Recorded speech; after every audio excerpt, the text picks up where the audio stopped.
back. Welcome back. This is, of course, Pop Culture Warrior. I'm CQ. I'm your Pop Culture Warrior, but you're not here to see me. Let's be honest. Let's be real for a second. You're not here for me. You get me all the time. Tonight, what you're really here for is my guest, who's one of the funniest, most in-demand comedians working today, and he's been doing it since the ripe old age of 19 years old. His 1-hour comedy special, Fun Size, was the highest rated comedy special on Showtime in the year 2015. A year later, he followed up with his second special called Daddy Issues. Its airing prompted the New York Times to write that no one is doing it more hilariously than Brad Williams. So without further ado, everyone, please give a huge ovation for our guest tonight, the amazing comedian, Brad Williams. Woo. Hey everybody, how are you? Thanks for the very nice intro. All that says to me is that the New York Times never saw John Mulaney or Bill Burr. But it was very nice of them to say, and very nice of you to say. And thank you for having me on your show. Oh man, I can honestly say, each and every week I sit down with directors, actors, writers, comic book artists, all these people. Some of my favorite guests are comedians. Absolutely favorite. It is not always like, because they're cracking jokes and things like that. It has to do with, I don't know, there's something about comedians that just there's whether it's the no filter, whether it's just willingness to make yourself the butt of the joke or whatever it is. Like there's just something about comedians that there's just you can get the same effect with porn stars. No filter, willing to make themselves the butt, sometimes literally of the joke, and most of them have nicer breasts than me. So I would say that you should also look into having them on your show. That, you know what? I swear to God, I would not be opposed to it. I'm sure we could have some really fascinating conversations about the business, about, outside of just obvious, but like, yeah. It's funny. It's sort of like the underbelly of show business where I've noticed that comedians, porn stars, pro wrestlers, we all really get along. Rock stars, like we all kind of get along well. I guess it's just the similar lifestyle, the similar sort of like the seedy underbelly of entertainment. Like, ooh, we're the naughty thing. It's weird to put comedy in the same realm as adult entertainment in terms of being naughty, but especially nowadays, we might be there. We might be there, and everybody watches porn, they just don't talk about it. Not everybody watches comedy, and that's blatantly obvious from some of the DMs I get. Not everybody has such a great sense of humor. You're right on, dude. Like I could see it. Comedians, rock stars, wrestlers who just have that like grind mentality, right? City to city, performing, like you're always on, whether you're on or not. Like it's it's all part of it. And when you get to a certain level of success, it can be very good financially. But we all started doing all those groups you just talked about, and that I mentioned, are all started doing gigs for nothing. So and that's really weird when it comes to the adult entertainers. That they started off essentially with nothing. But yeah, rock stars, wrestlers, comedians, like we all start off just grinding on the road, just doing what we love to do for no money and for barely in the audience. And then you kind of work your way up, and hopefully one day you can get to the point where you're making a living and you're buying a house, which is why I have the blank white wall behind me. I'm currently moving, and so sorry, you don't get to see all the books that I put behind me that I pretend that I've read. Right. All the pieces of sports memorabilia that people talk shit about in the comments. You don't get to see that now, but I'll come back on the show, and then I'll have the whole setup, and then people can make fun of like, you've never read War and Peace. I know, but I have it. It's back there to make you think that I have. Is that the Bible? Is that the King James version? Yeah, exactly. Yeah, I'll just have that the whole thing. Now I'm trying to judge your background, but everything's so far back. I know that I can't see. Like I do see Thor's hammer. I see a stormtrooper helmet. Yeah. So All right, you walk the walk, my nerd. My Yeah, nerd. I got a flux capacitor. I got to have the flux capacitor and Wow. shield. There's Negan's baseball bat from Walking Dead. I All right. dabble. I dabble. You got some nerd stuff. What's the pride of your collection? What's the thing where you're like, if there Oh was a man. fire, what are you running back there to save? I have, you can't see them, but I do have a couple signed posters, some Okay. signed skateboards and things like that. I'm a huge. I love the memorabilia stuff. I Yeah. do have a Avengers signed by Robert Downey and a Nice. Deadpool signed by Ryan Reynolds. So those are kind of, There you go. yeah, those Well are my done. babies. There you go. Yeah, you don't run back to save the wife or the kids. You run back to save the memorabilia. You can Wife get and kids are replaceable. I can't get can another get a new poster wife. signed. yeah, you can get a new wife and kids. You can forget to pull out with a woman and get a new kid sometime. It's that like when are you gonna meet Ryan Reynolds again? Okay, Right? so I mean, come on. yeah. Well, a lot of this stuff I have because I was shot up in combat and I ended up in the hospital and I know you do a lot of USO stuff and there's a lot of actors and celebrities and things that do like the hospital tours and things, and so a lot of this stuff I got when I was like hopped up on morphine, and I don't even remember a lot of it, but I've got the stuff. What a crazy morphine dream to have, where you kind of come to and you're like, man, that you gave me the good shit, because I thought that Robert Downey Jr. walked in here, and you're like, no, he did walk in here. Yeah. It's sad when you don't have the memories, but you have the collectible. For all I know, that's some fine. doctor signed the damn thing and was like, just tell him Robert Downey was here. Just tell him RDJ. Just tell him he signed it. It's fine. That'll lift his spirits. But anyway, enough about me, man. We're here to talk about you, brother. Okay. Nobody here wants to hear me. Nobody wants that. I know about me. I like talking about the person talking to me. But yeah, I'll do the dance. It's fine. I appreciate you. I appreciate you. I know why I'm here, and come on, man. I appreciate the fact that you're military-based show. As you mentioned, I do a lot of USO stuff. I'm trying to do more now. The schedule's insane, but I've been to. Let's see if I can do the list. I've been to Iraq, Kuwait, Oman. I'm not supposed to say Oman. We don't technically have a base there. Iraq, Kuwait, Oman, Bahrain, Afghanistan, Kyrgyzstan, Abu Dhabi, Dubai, Germany, Japan. So there you go. Oh, he's done. He's done the tour. You've hit more bases than most military members. Yeah, and quite a few bases here in the United States. But and in one, I got to not drive the tank. They wouldn't let me drive the tank, but I couldn't. They let you fire it though. Yeah, I couldn't reach the controls. No, but I got to control the turret. I got to spin the turret, and I knocked over a tree with the turret on accident. They told me to like. We're going by a tree, and they're like, straighten the turret, and then like, what? And I panicked, and I hit the other way, so it ended up baseball batting the tree over. So then they were like, dude, you knocked over a tree, and then I told them, well, I heard the tree was harboring terrorists. No stone left unturned. You're doing your damn duty. God bless. Yeah, they know we wouldn't. That's where they know that we wouldn't look. So I decided to look there. But I've done a lot of that stuff, and I do it because I can't serve. They don't have a lot of dwarves in the military. They probably should. We might be able to have some sort of weird elite force, but I can't serve. But this is the way I can't serve. My family has a history of not serving. I wouldn't say we're cowards, but yeah, I might say we're cowards. Okay, there, I'll go out and say it. But my family kind of is notorious for not serving. Like, we had one step uncle that flew a plane, and he was like the hero of the family. I'm like, of course it's a step uncle. Like, he had to marry into it. It's not, But so this is the best way that I could give back, and doing that. And then I've done a few events with oh God, I can't remember their.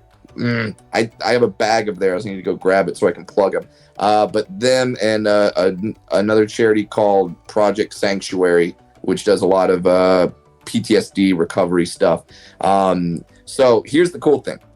So when I'm done with shows, I do a meet and greet, and every show, even if I say it on stage not to do this, every show, someone comes up to me at the meet and greet and says, "Brad, can I pick you up for a photo?"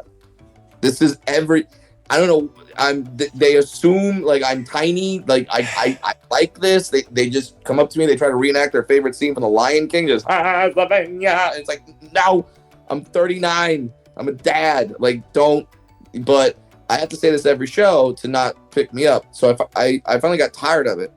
So I would start telling my audiences, listen, you can pick me up under one circumstance. You make a $500 donation to Project Sanctuary. If you do, I called it Lift Brad, Lift Soldiers, since they do a bunch of PTSD stuff. So they would do that. And over the course of last year, I don't know the exact amount, but it was in the tens of thousands that we raised. And I love doing stuff like that. I love doing stuff like that because the amount of bravery and the cojones it takes to serve in our military is greater than I have going on stage. That's for sure. And so I'm in awe, and it's the least I can do. That isn't. I'm in awe of you, sir. Obviously, that because I can imagine like how inappropriate of a thing to be like, hey, you're small, so can I pick you up? Like, it's such a weird. Yeah. It's like if I see someone in a wheelchair and I'm like, hey, you're in a wheelchair, can I try that? Like, get out, I want to try. Like, it's such sure. Who does that? You know, like alcohol makes people do a lot of weird things, and one of those things is going up to a dwarf and being like, I can pick you up for a photo, rat. And I'm like, no. And I've had a couple people try, and thankfully I wrestled in high school and I got a mean sprawl, so I will kick my legs back very quickly. You get big. You gotta get big. Yeah, front face lock, the whole thing. I'll do it. So, but it's something that I'm really proud of, and something that I would encourage other comedians to do. I actually got the idea from my opening act, JB Ball, not the whole picking up thing, but he was doing a thing, and he donated to a really great charity called the Rain Foundation, which helps women that are victims of abuse kind of seek sanctuary and get out of that situation. So I was like, wow, he's killing it. He's raising money. I want to raise money. So I picked my charity, Project Sanctuary, and there you go. It's incredible to me when it's a very easy thing to go, I'm famous, you know, my time is worth money, and I, you should bow down to me or whatever. There's ego. Come on, it's Hollywood. There's ego. Yeah. It's so easy to fall into that trap. And the idea of like, I'm going to use my platform and maybe something that I'm not comfortable with, but turn it to something that is going to be a positive, that's going to be a benefit to so many. Like, again, not to blow smoke, like that's huge of you. And like, it's a big deal. Not a lot of people would do that. So thank you on behalf of all of them. More should. I wish I could do more. It's it's something to where I've got a pretty cool life, and it's from like when people meet me and they don't know who I am, so like, what do you do for a living? I always tell them the same thing. I say I'm a professional moron, and they always kind of look at me like, huh? What? Like, and no, it's literally what I am. I'm a professional idiot. I'm a clown. I go up on stage. I spew thoughts into a microphone, and occasionally people laugh at them. And like, for instance, like my wife is trained to be a behavioral therapist, so she works with kids with autism and runs programs with them to help them better assimilate, and it's wonderful. And she gets paid nothing for that, and it's very frustrating that she does something that is so needed and so noble, and I could go out in a weekend and make the kind of money where I'll come back, she's like, that's my year's salary, like a year of running programs with kids. So yeah, it's and God knows how many professions out there, teachers, firemen, police, obviously soldiers, where it's like, dude, I hate that they're not getting paid more, and I hate that they're not getting compensated for this type of stuff they do. And someone could take a camera, make a social media account where they're just kicking cats and they can probably get a lot of followers and money that way. Don't kick cats, everybody. Don't do it. Not even for clout. Not even for clout. I don't know why that was the example first thing that came up in the Rolodex. You. Like kicking cats. Maybe I have a secret hatred of cats, and that just came to the surface. But yeah, so like I said, least I could do, and I like doing it. And the military has offered me many amazing memories on these USO tours. The story that kind of went viral is the Black Hawk helicopter story, and which is a real story. They to summarize, you can watch the whole bit, but to summarize, I got when I was in Bagram Air Force Base in Afghanistan, they offered to take me on a Black Hawk helicopter. I of course said yes, because look at me, I haven't ridden most roller coasters. Yeah, I want to fly a damn Black Hawk.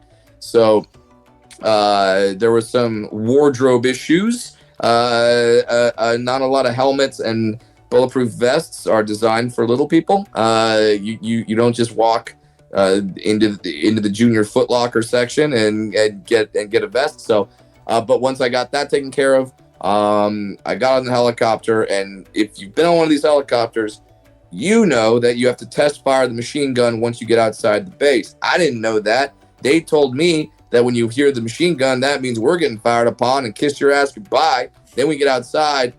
I hear the machine gun go off. I hear fire in the hole. And that was the scariest moment in my life. That by far the scariest moment. And I've been attacked by 3 dogs and run over by a car 4 times. True.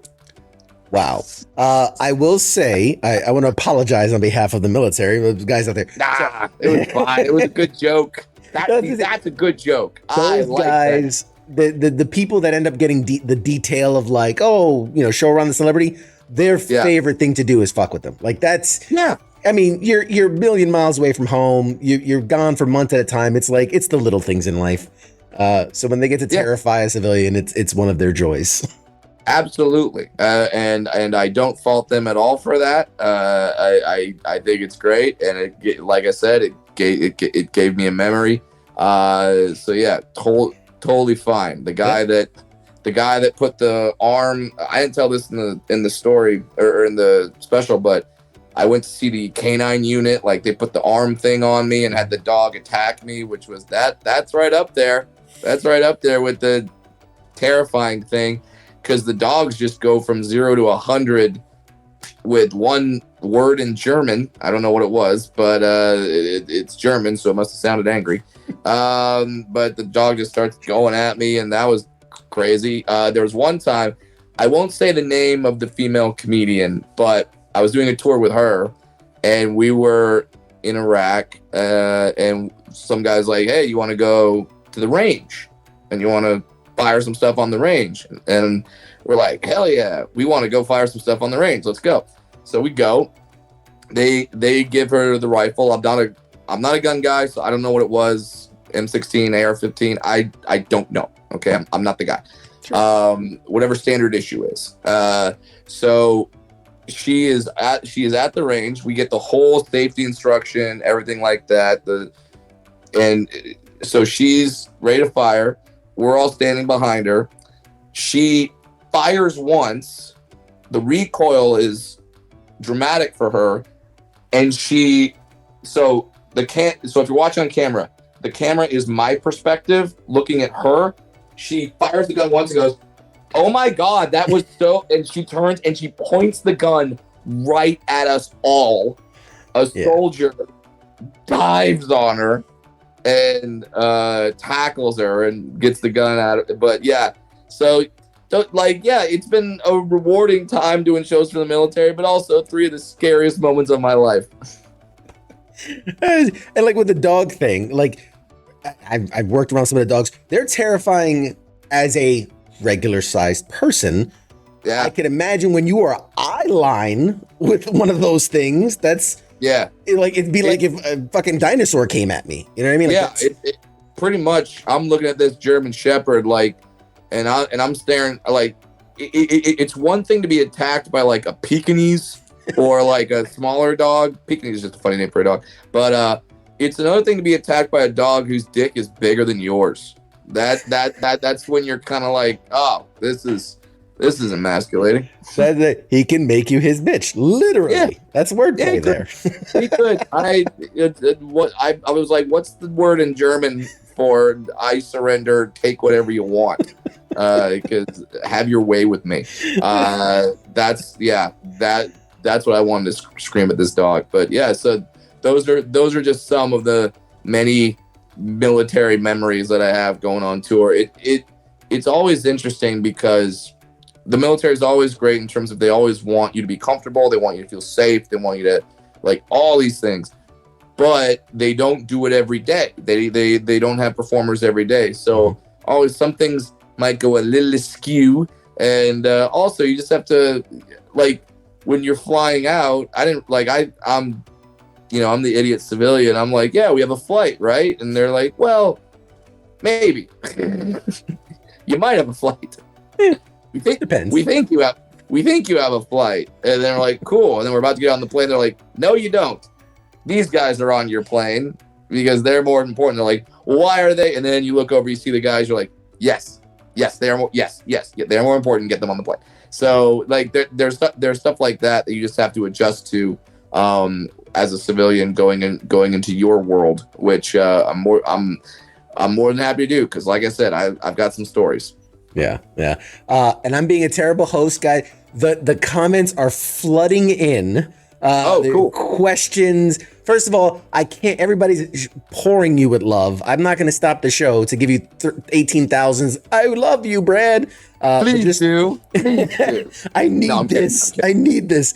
But you're getting just a shit ton of love in the chat. So, good. Thank you, guys. Well, and for the people, thank you for watching this show. If you're a serviceman or woman, thank you for serving. And yeah, if you want to see me live, just go to bradwilliamscomedy.com. We're not done with the interview yet; it's going longer. But this is the plug before more talking.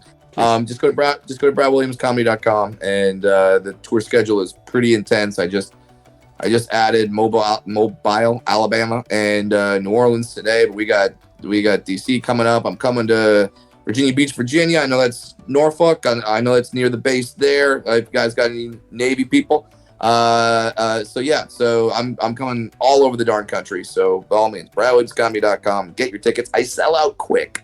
Yeah. So get your tickets. Like, I'm going to DC next week. I know you're going to come to the show, and we added 2 shows. One of them sold out. One of them has a few tickets left. But yeah, it's madness. I was going to say, I'm going to back you up here in that, like, so me, one of my co-hosts, everybody that knows the Sports Bar Show, that host, as well as our social media guy, we got 4 staff members here from the station that bought tickets for your show.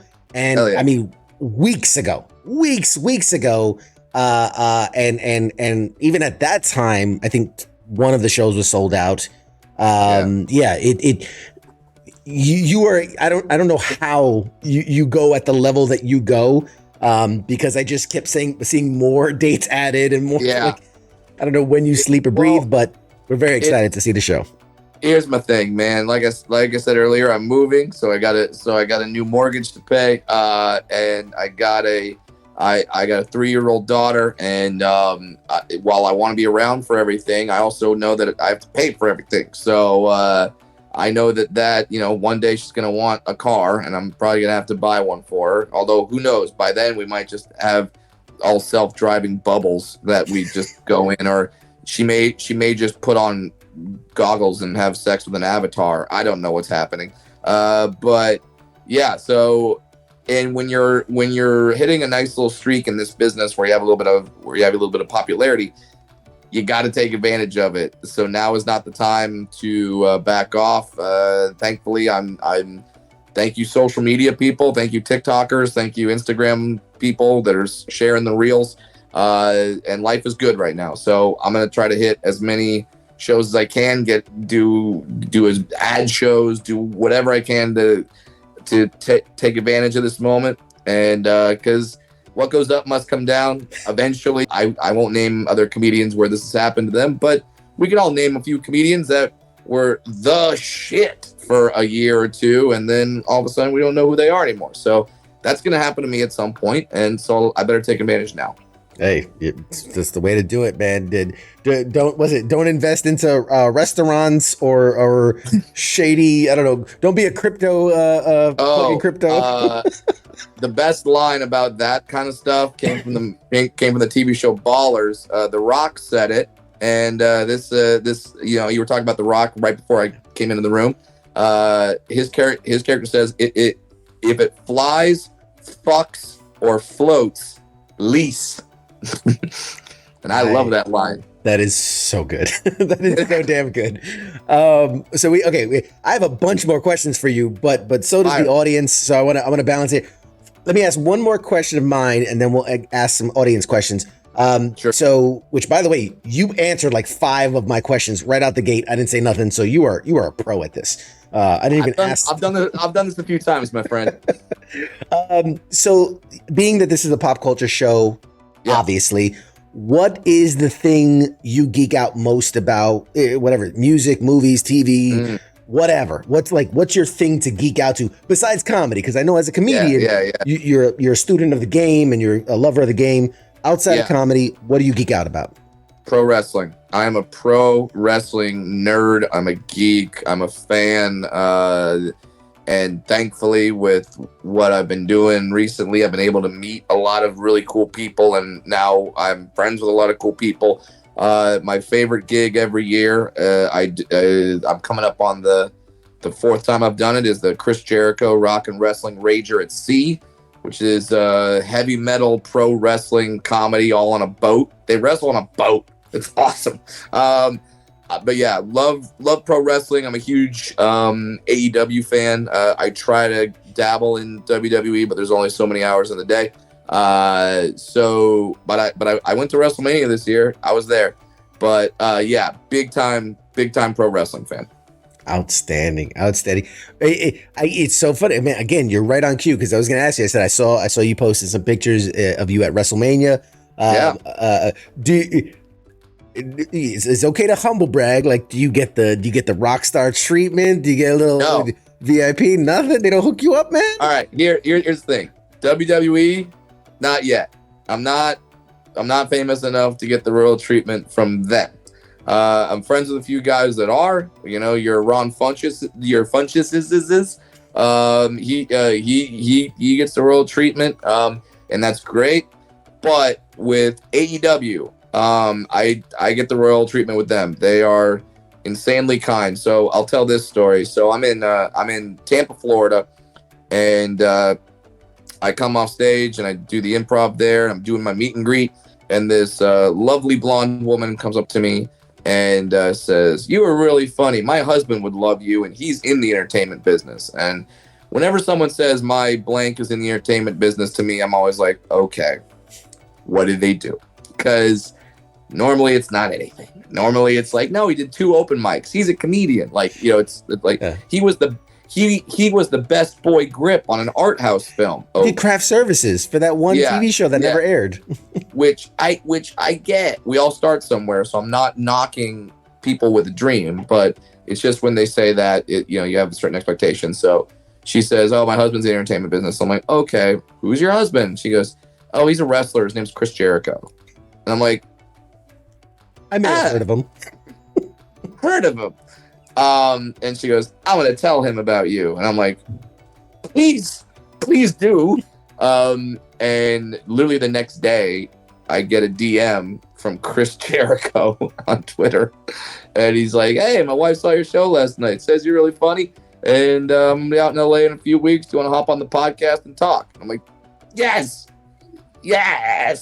So I go meet him. We do the podcast and just kind of hit it off. And now we've been friends ever since. He's invited me on the cruises. Through the cruises, I've met a lot of really, really cool people that work in AEW, both on camera and off camera. It's a really cool company in terms of what they're trying to do there and what they're accomplishing. Yeah, so AEW treats me like a king. I can text Chris and be like, hey, can I get some tickets for? And then the tickets are very good. So I'm very thankful, Mr. Jericho. So yes, that part is really great, and I'm really anxious and really excited to go back on the Chris Jericho Rock and Wrestling Rager. See, the last time I was on one, I had a feud with Hornswoggle, and because most people think they were the same person, he slapped me across the face on a stairway. And then I ran into a match where he was involved, and I gave him the Stone Cold Stunner, and the crowd went nuts. And dude, I've done nothing in wrestling. Giving Hornswoggle the Stunner in the middle of the ring, in the middle of a boat, in the middle of the ocean, was one of the coolest moments. And when the crowd reacted, I'm like, oh, I see why these guys do this. This is so cool. This is so fun. So yeah, that was an incredible moment. And so I hope my wrestling Make-A-Wish list isn't done yet. I hope I continue to be involved in some way, shape, or form. But I'm a total geek for pro wrestling, and I think it's because it's like comedy. I see it for what it is. It's a performance art. For all the people that come up to me and go, "You like wrestling? It's fake, right?" Like, define fake. Like it's like, are the matches predetermined? Yeah. Are they doing things to ensure the safety of their opponent most of the time? Yeah, they're trying. But so are action movies. And that's predetermined. They know how the movie's going to end, and most of the time, you know how it's going to end. The good guy's probably going to win. And they're not putting their bodies on the lines. No. So that's why I've had people be like, man, I can't watch pro wrestling. It's fake. And I go, okay, what do you watch? They're like, The Bachelor. And I'm like, I'll stab you. I'll stab you right now. Like, you think that's real? Okay. Yeah. And also in general, my wife has this phrase, and I love this phrase. This phrase she says all the time is, don't yuck my yum, which means if something brings me joy and it doesn't bother you and it doesn't affect you, it doesn't make your life any worse, don't hate on me. Don't yuck my yum. It makes me happy. Let me have my thing. My wife watches, in my opinion, terrible shows. Terrible. Just awful TV shows, a lot of reality garbage, but it makes her happy. So watch them. Watch them. Enjoy them. You know, how many ways can we do a cooking show where we say like, oh, anyway, I could rant on that forever. But anyway, I'll let you go. I don't want to actually call out the show, but anyway, yeah, it's like she'll watch anything that's like a competition show. She watches like, all right, it's wood carvers, and here are 3 wood carver judges, and like they're doing with chainsaws. So like, she's big into the forged and fire, like blacksmiths. She watches some flower show where it's like a floral if it's a competition, she's watching it. So those shows drive me nuts, but they make her happy. So I'll watch them with her. Don't yuck my yum. And she watches pro wrestling with me. You know, if someone says that they like Nickelback, okay, they like Nickelback. You don't have to go watch them. You don't have to go with them to the concert. You're not listening to them on your own Spotify. Let them like Nickelback. Yeah. By the way, huge fan of Nickelback. We're trying to get them on the show, so don't say anything bad. They're coming up next week. I love that. A couple questions from the audience. From Tim, he says, the first really big paycheck you got, what did you spoil yourself with? All right. I love this question. The first big paycheck I got was when I did a half hour for Netflix. It was The Degenerates, which you can go watch now. It's on season 1, and they gave me a very nice paycheck with a few zeros in it. And we were walking. My wife and I were walking around Vegas because it was shot in Vegas, and we saw this sports memorabilia shop. And I love me some sports memorabilia. I'm a big fan. I love my teams, and I love certain players on the teams for sure. And we passed a Denver Broncos helmet. I'm a huge Denver Broncos fan. And It's signed by all 3 Super Bowl MVPs. It's signed by John Elway, Terrell Davis, and Von Miller. And I go, oh my God. And then I see the price. And I'm like, oh my God. Like it's big. And to my wife's credit, she looks at me and goes, get it. You just made X amount of dollars. Get it. That's your Netflix helmet. That's your reward to yourself. So I bought that. And that was the first big purchase that I probably could have bought a used car. That would have been a better thing, but I bought this. And you know what? It makes me very happy whenever I look at it. What's the if it drives, fucks or floats? Lease it, man. Fucks, floats. Lease. Nothing about football helmets. That's true. That's absolutely true. From Pete Barlow, question for Brad. Besides the big 3, what are the best cities for starting a career as a stand-up comedian? So I'm guessing the big 3 being what? New York, LA, Chicago? I don't know what the third one would be. Right now,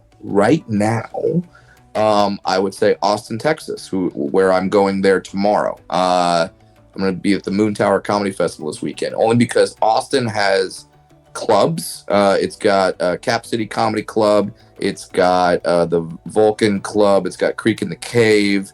And, of course, the new Joe Rogan Club. All of them are there. So you have clubs, and you have a bunch of different bar shows, and you have major headlining comedians being there. So that's a great market.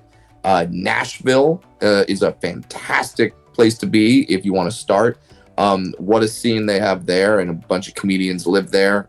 You got your Nate Bargatze's, your Theo Vaughn's, your Steve Burns. They're up in Nashville, and Zanies is the comedy club there that's amazing and doing wonderful things. And then Denver, I just came from there last week. There's a woman there named Wendy Curtis who started the Comedy Works Comedy Club. There's 2 of them in Denver. Best clubs in the country. And the other clubs, if they hear this, won't get mad at me for saying that. There's some other great clubs in the country. Comedy Works, there's a magic there, and Wendy really prides herself on harboring up local talent and boosting local talent.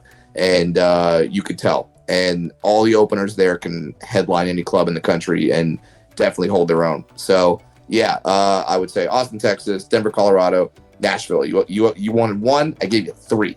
Those are all great cities, and all cities I tour very frequently. Outstanding. Yep. And Chicago was the other one. He just commented that Chicago was the other 3. So New York, LA, and Chicago. So there you go.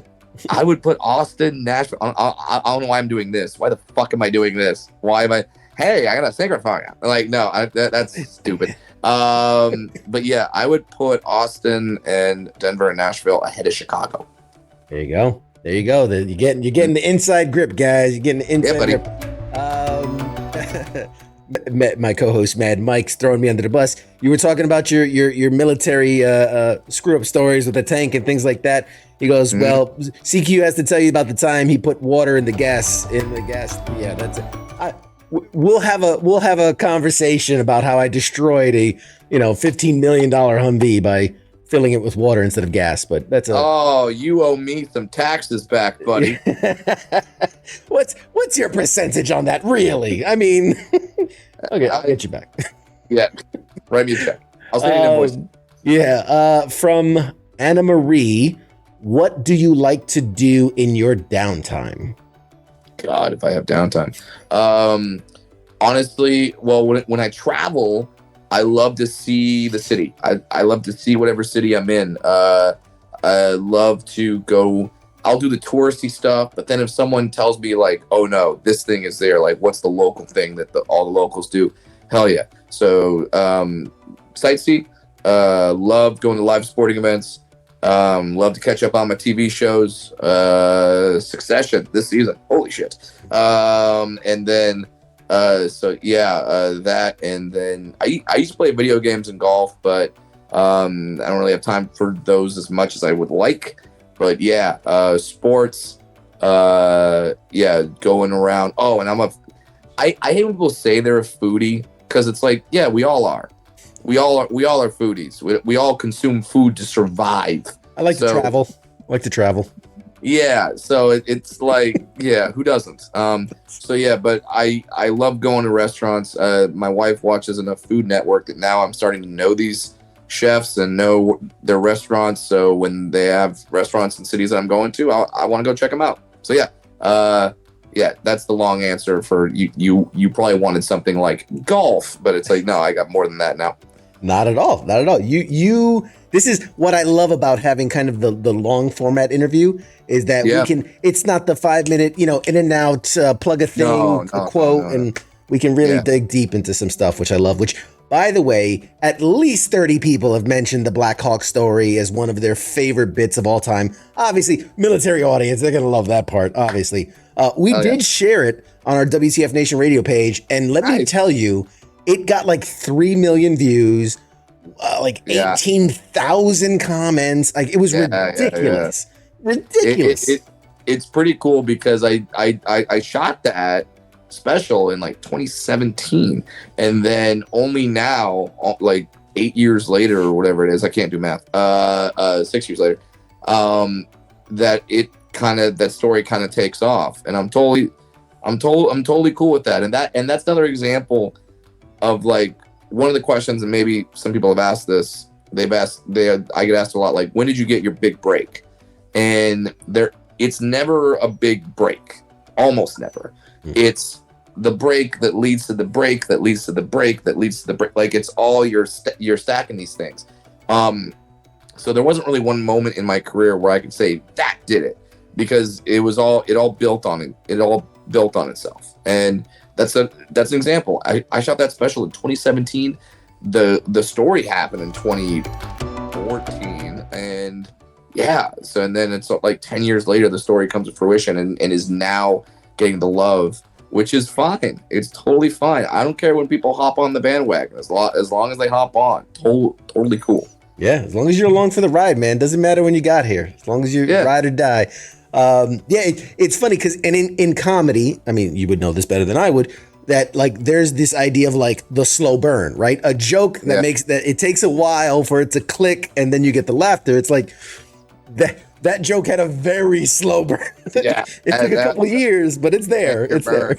Yeah, I got 2 jokes right now in my act I love just because I say them and there's silence, and then it's and I love it. I love because you literally hear the brains click on all at the same time in the room, and it's really cool.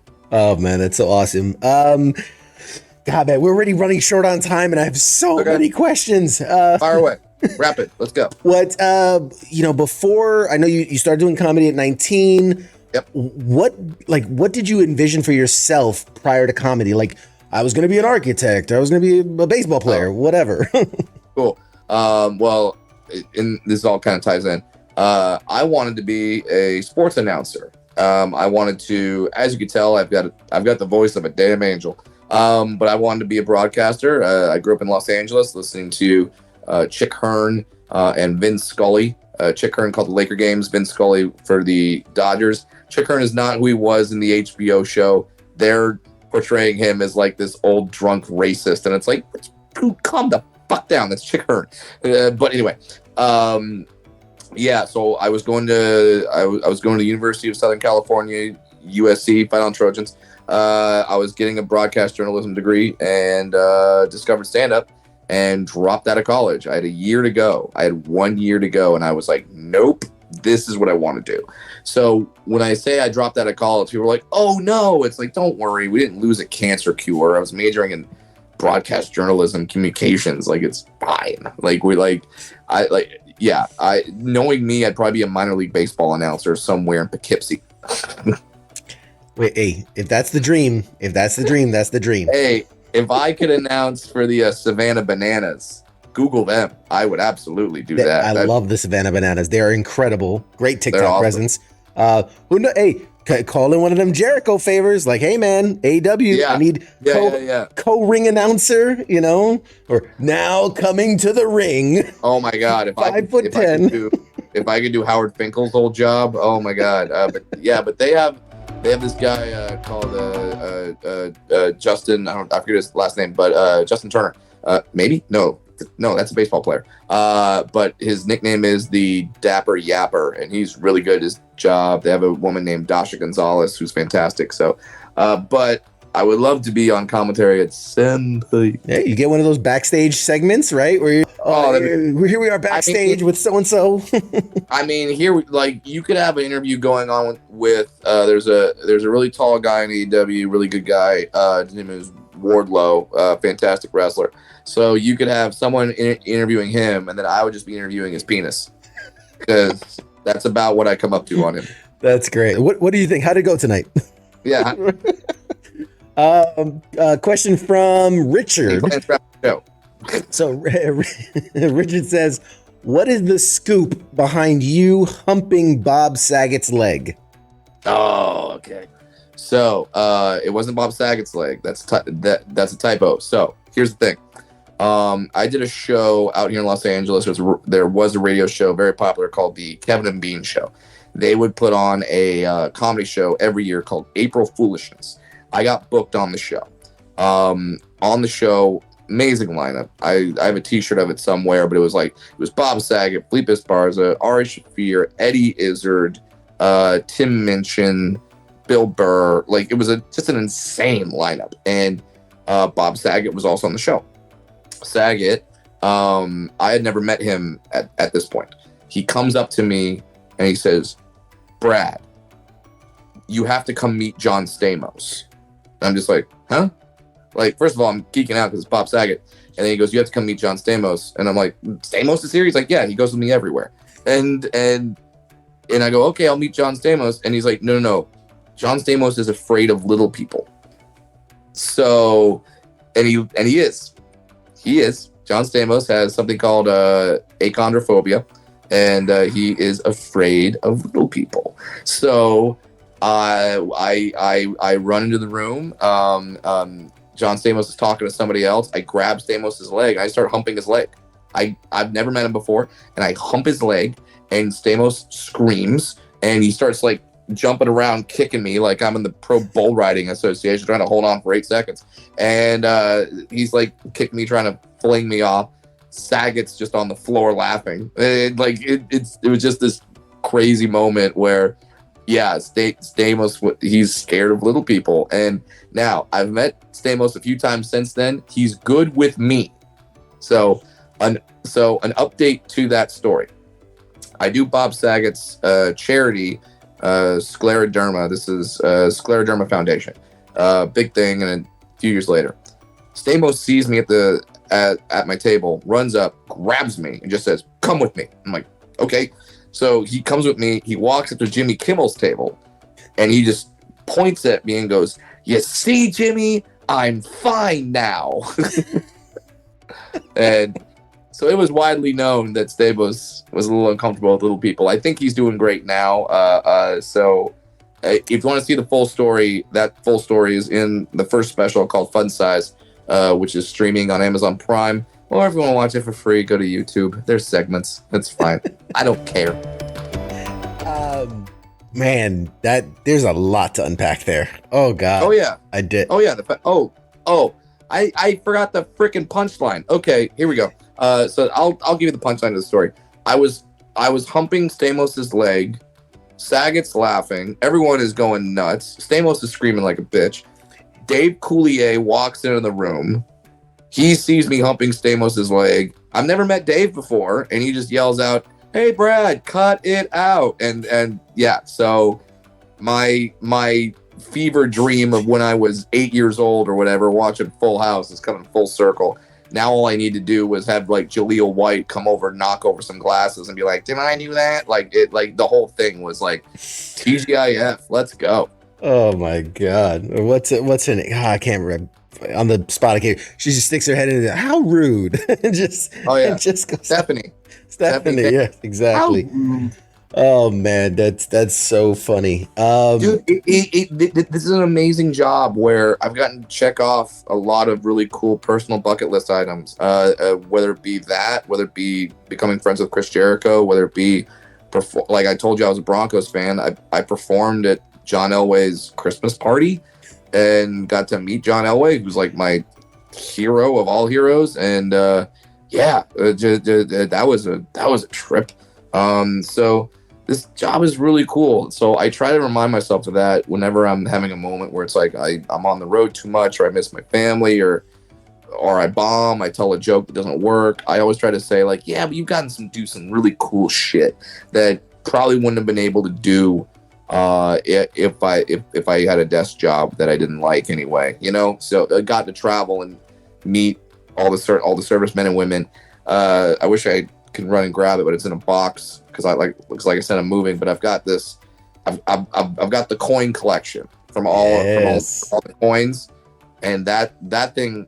That's one of the things that I would save in a fire. I would absolutely run in for those because those are insanely valuable to me.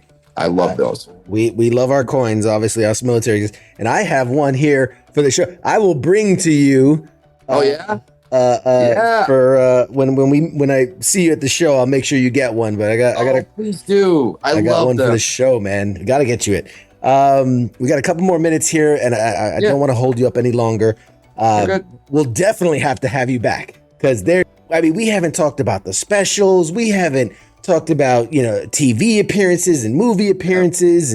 And is it true that Robin Williams once called you Prozac with a head? Yeah. I need to know more about this. I need to. So this story, this is insane. Talk about another bucket list moment. I was doing a show in Mill Valley, California, which is where he used to live, at the Throckmorton Theater, and I was on stage. Robin had come to the show. I did not know that. I'm glad I did not know that, or else I would have just been on stage going, hi. But I guess I did good, and I came off stage, and Robin burst into the green room with so much energy, as he always did. And it's like, it's a weird moment when one of your heroes and someone who you don't think is like real. This is Genie. This is Peter Pan. This is Good Morning Vietnam. This is all that just coming in. And he just runs up to me and goes, "Oh my God, Mr. Williams, you're like Prozac with a head." And it was just like, oh my God, this is the nicest thing that anyone's ever said to me. And then he says, "Are you hanging in town?" And I go, "Well, I was going to go home tomorrow." He goes, "Stay. I got a show tomorrow. I'll give you some tickets." And he gave me my opening act, a great comic, Jeff Keith. And he gave us tickets to the show. And the Throckmorton Theater is small. It's not big. And it's in Mill Valley, California, which is a lot of money up there. And he gave us 2 front row tickets. So we're at the show the next day. When I walked in, everyone was like, "Who the fuck are these 2 reserved tickets for? It's Robin, so it could be anybody. Fucking right. Spielberg could walk in, the Queen of England, who knows?"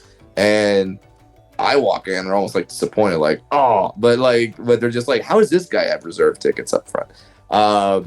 And then on Robin's show, once that gets done with, we go back to the green room to talk to Robin, and backstage is Dana Carvey, and I don't know how many people will know this name, but in comedy, it's a legendary name. Mort Saul. He was, if you know comedy, you know that like he's up there with like Lenny Bruce in terms of like taking it from the Borscht Belt, like Take My Wife Please, to stand up. It's like Carlin, Pryor, Bruce, Saul. They were those people. So yes, and so I'm sitting there watching Dana Carvey talk with Robin Williams, talk with Mort Saul, and I just grab my opener Jeff. I'm just like, "Don't say anything. This is so fucking cool." That was the Robin Williams calling me Prozac with a head. Oh man, that I can't imagine. Tim's in the chats wanted me to be like, my claim to fame is I got to perform for Jimmy Carter at his wife Rosalind has a function, and it was just me and one other comedian. It was just the 2 of us. That's huge. Yeah, that's insane, Jimmy. That's. I mean, how many people can say they perform for presidents? It's like Don Rickles and you. It's like Don Rickles, Beyonce, you. Yeah, All right. probably. That's, Nothing in comparison. By all means, no, nothing in comparison. that's a huge one. No, don't. Yeah, there's stuff about like I'll be in DC this week or next weekend, and yeah, stuff about the White House is always like, no matter who is in there, no matter what you think about the person who's in there, the White House is the White House, and that office is that office, and I will absolutely respect that. So, and Jimmy Carter, in terms of a president, I mean, say anything you want about his presidency, but in terms of human being, you can't beat it. And you made that guy laugh. You made that guy laugh. That's cool. I have a great picture of me on stage, because it wasn't really on stage. There was a platform, and he's sitting. Yeah. This is how crazy it is, and I'll only tell you this because you'll appreciate this as a professional comedian. It was literally standing room only. There were no seats. We were in like a living room. Yeah. There was almost like a 2x4 platform with a mic, and you had Jimmy and his wife Rosalind sitting. Obviously, they're like 100. They're sitting surrounded by Secret Service, and then 30 people standing behind them. Acoustic wise, terrible. The worst you could, and everything is the worst. But imagine trying to tell jokes with Jimmy Carter staring at you in the face with Secret Service around him. That's so great. I have this great picture of me pointing at him, and he's laughing, and love that. I could die a happy man. Good. No, dude, that's huge. That is nothing to scoff at. That is a huge moment. That's awesome. Yeah, I appreciate that. We are at the hour, man, and I don't want to hold you longer. I could talk for hours, but you are a busy man. You are so gracious with your time. I'd love to have you back again, some down the line somewhere, because I want to. I know you were in the Reno 911 Christmas heist movie. I want to talk about that. Your incredible wife, who is one of the most badass people I've ever read about, with her black belts in multiple martial arts and all the things, 3 different, I want to ask you questions about you being a dad.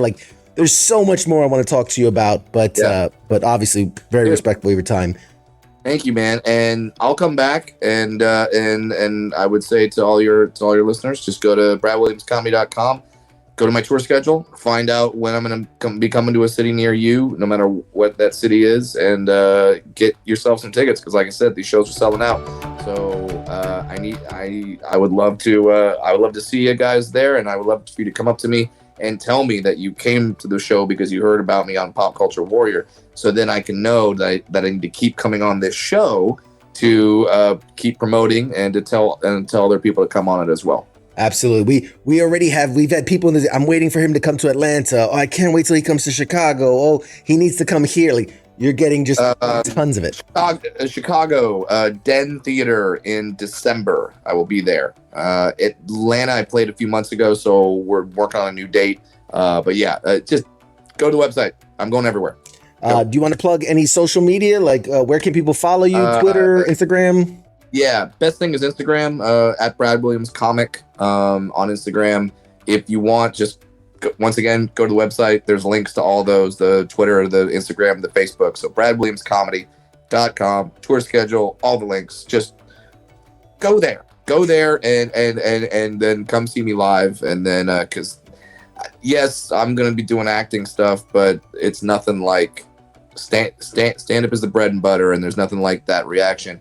And it is my true honor to make anyone who has served laugh, because you have served me through your service to our country. So the least I could do is to serve you to do what I do, which is be a professional moron. Outstanding. Tim says, when in DC? Dude, next week.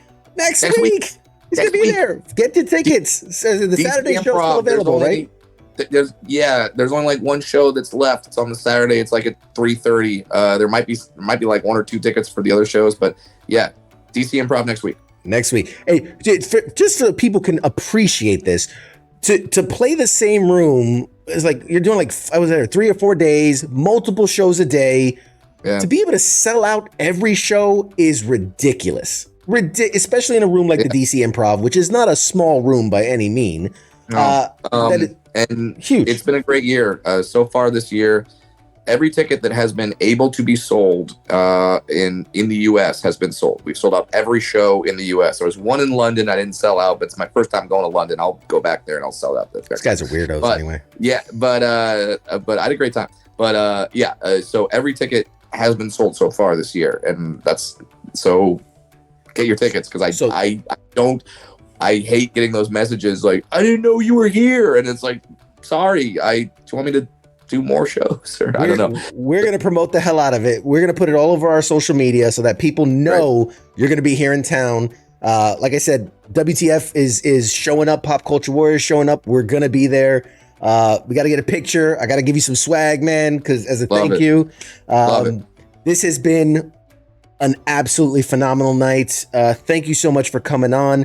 We will absolutely have you on in the future. Guys, this has been the incredible, and people are dropping the links to your show, by the way. So this has been the incredible Brad Williams. Guys, I'm going to take a quick break, say goodbye to my guest, and then we'll be back with more show right after this.